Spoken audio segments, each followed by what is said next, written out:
The Art of Prophecy by John J. Clarke. Origin story. The origins of the art of prophecy starts with life itself.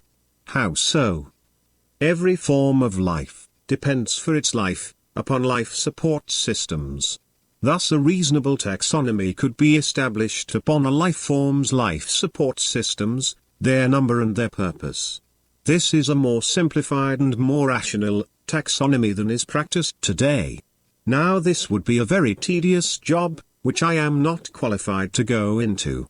I first thought about this subject when very young as a transducer. Something is acquired, processed, and a product is an entirely different result than the input. Later on in my life, I ran across a series of metaphors in the Bible, which played upon the number 7, which seems to be very accurate for describing mankind. The life support system which this work targets is that life support system called mind, the major function of the human brain. A mind is potentially the most powerful life support system possible because it gives us the ability to predict the behavior of everything through grammar systems, that is, every grammar system has its foundation the job of effecting foreknowledge of behavior. It accomplishes this ability through the recursion of memory. It works by the law of identity, equal events produce equal products, or in other terms, for every action there is an opposite and equal reaction. Here we will restate it in its biological form, for every behavior, there is an equal and opposite behavior, or once stated in the metaphor, do unto others as you will have done unto you. The fact that we may not be technologically able to always produce this, does not change the fact. However, this fact is used every day for mass production which satisfies human needs. The mechanics of every grammar system, as demonstrated globally today by the computer and its social and industrial usages, is binary, or again binary information processing which is then used to produce countless products. Plato called this fact, dialectic, processing all information in accordance with the two elements of a thing, that is definition.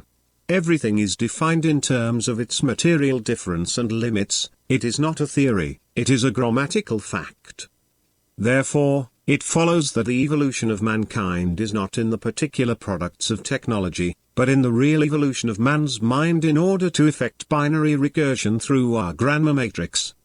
What is our grammar matrix? Language is universal and intelligible, while grammar is particular and perceptible. If we take the intelligible binary which defines language, and multiply it by the behavior of producing grammar systems, we acquire a grammar matrix. Grammar is produced by the behavior of establishing a symbol set, and determining how to recursively apply those symbols to effect the grammar. Thus one should be able, using simple multiplication, to find those 4 systems of grammar by which all attempts at civilization have relied upon. These are, common grammar, arithmetic, algebra and geometry. Common grammar is almost unrestrictive in terms of combining symbols, where arithmetic is absolutely built into enumeration. When the two are combined, we get algebra. This covers many motions of the hand. Geometry is, however, based upon a one-to-one correspondence between the elements of a thing and the hand.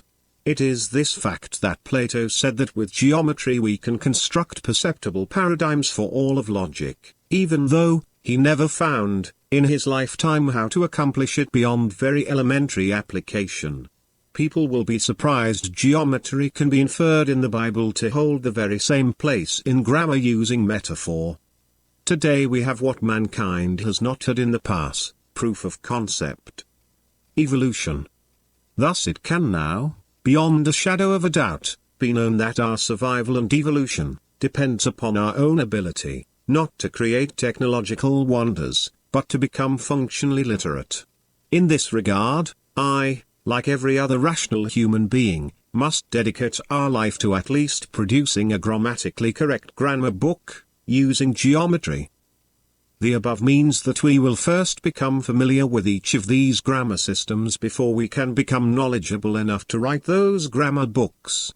All we are being asked to do, is take these many particulars, and form one all-inclusive example, or as Socrates, by the pen of Plato stated, a simile in multis. In this regard, I have produced works in geometry which go from the foundation of simple math, up to the ability to draw any analog computer we so desire, or have resources to do. What is the psychological benefits from geometry? The idea of geometry is quite natural. Since we are designed as a mind for the modification of our behavior by standards, it then follows that we first learn to organize all of grammar using geometry by an in-depth study of regulating the behavior not so much of our whole body, but just our own hand. Our own hand will tell us if we are intelligent enough to comprehend the intelligible. The effort will also help to humble those who believe that their minds is capable of more than what it actually is. This grammar book will definitely establish IQ testing on a new and provable standard. The idea of producing IQ testing of a mind that has its biologically defined job in survival will certainly discourage today's intellectual wannabes.